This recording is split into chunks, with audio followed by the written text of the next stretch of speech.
Sermão do Monte, capítulo 54, parte 3. A falsa paz. Todos corremos o perigo de nos contentarmos com o mero assentimento intelectual diante da verdade. Tem havido pessoas, através dos séculos, que têm sido vitimadas por essa armadilha. Essas pessoas têm lido as Escrituras e têm aceitado mentalmente os seus ensinamentos. Têm crido nessas doutrinas bíblicas e algumas vezes têm chegado a ser expositoras da verdade, argumentando contra os hereges. No entanto, todo o seu caráter e toda a sua vida tem sido uma pura negação da verdade na qual afirmavam crer. Trata-se de um pensamento que nos enche de pavor e, no entanto, é tão frequentemente ensinado na Bíblia que isso é uma temível possibilidade. Um homem não regenerado, que ainda não nasceu por obra do Espírito Santo, pode aceitar o ensino bíblico como se fora uma espécie de filosofia, como uma verdade abstrata. De fato, nem hesito em afirmar que sempre encontro grande dificuldade em compreender como qualquer homem inteligente não se sente compelido a fazer isso. Se qualquer indivíduo se aproxima das Escrituras com uma mente inteligente e aberta e se defronta com as advertências bíblicas, parece quase incrível que não chegue a determinadas conclusões, as quais são lógicas e inevitáveis. No entanto, um homem pode chegar a esse ponto e, apesar disso, não ser um crente. As evidências históricas em favor da pessoa de Jesus Cristo de Nazaré estão acima de qualquer dúvida. Não se pode explicar a persistência da igreja cristã à parte de Jesus Cristo. As evidências são enormes.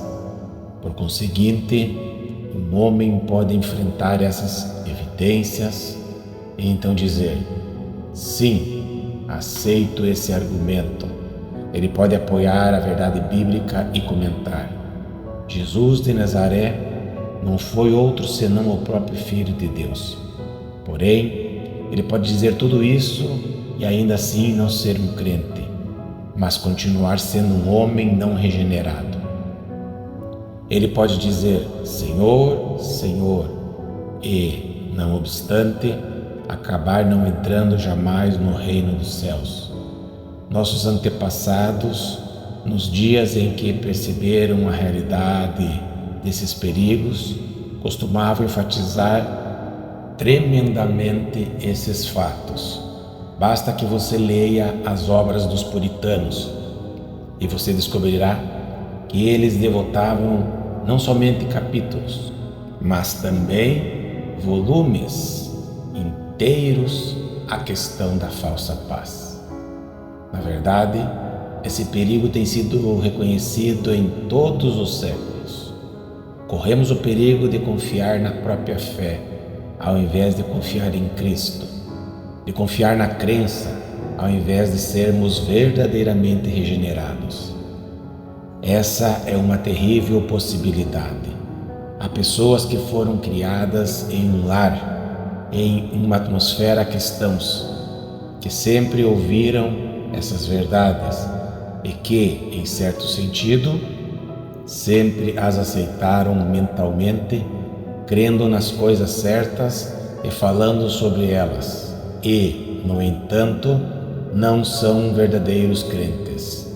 A segunda possibilidade é que essa gente não somente venha a confiar na verdade, mas também se mostre fervorosa e zelosa.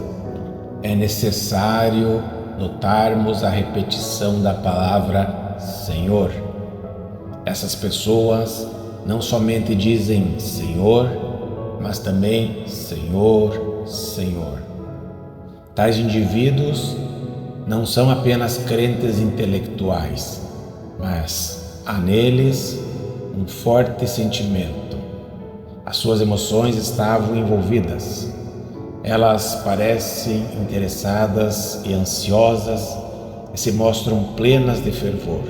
Contudo, nosso Senhor diz que até mesmo isso pode ser inteiramente falso e que existem muitos que dizem as coisas certas a respeito do Filho de Deus de uma maneira zelosa e fervorosa, que assim falam com Ele, mas que, apesar disso, não entrarão jamais no reino de Deus.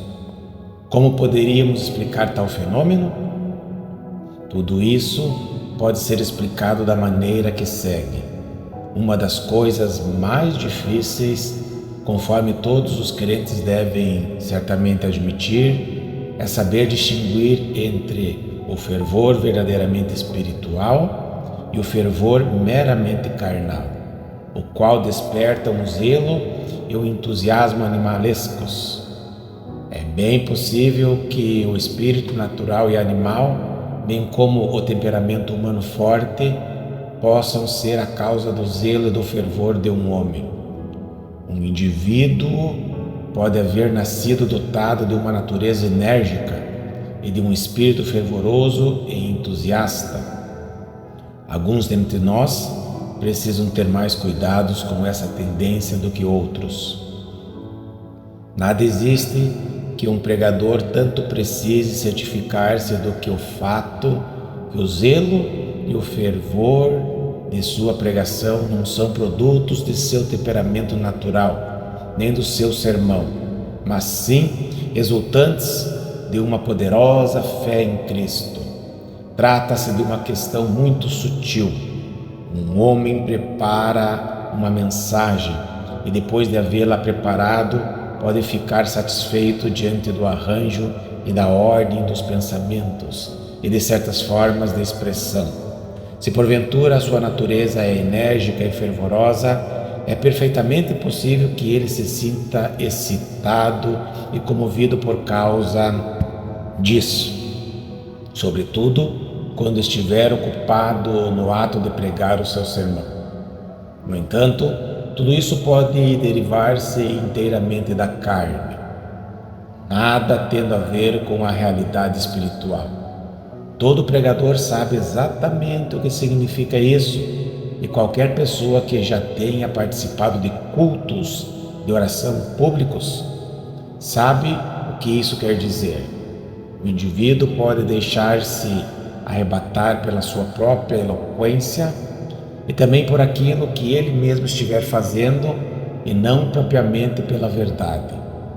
Há algumas pessoas que parecem sentir que é dever delas mostrarem-se fervorosas e altamente emotivas.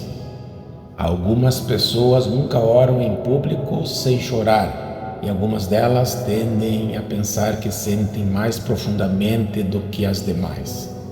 Porém, essa conclusão não está com a razão, nem por um momento sequer.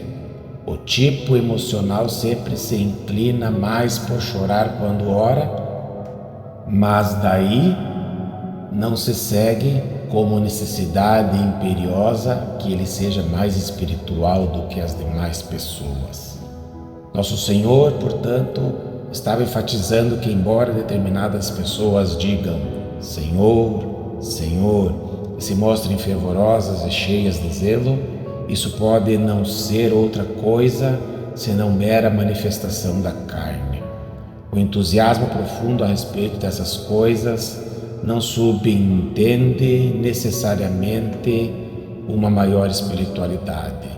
A carne pode ser a explicação de tudo, pois nossa natureza carnal pode imitar praticamente qualquer coisa.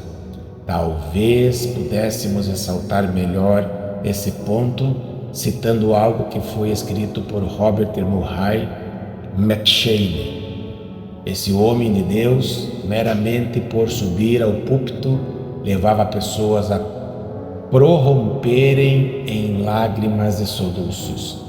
As pessoas sentiam que ele acabara de sair de uma audiência direta com Deus e sentiam-se humilhadas diante de sua mera aparência. Eis o que ele deixou escrito em seu diário um dia. Hoje, se te falta de alguma boa oportunidade de falar uma palavra por Jesus Cristo, o Senhor percebeu que eu teria falado tanto em defesa da minha própria honra como em defesa da honra dele, e, por isso, fechou a minha boca.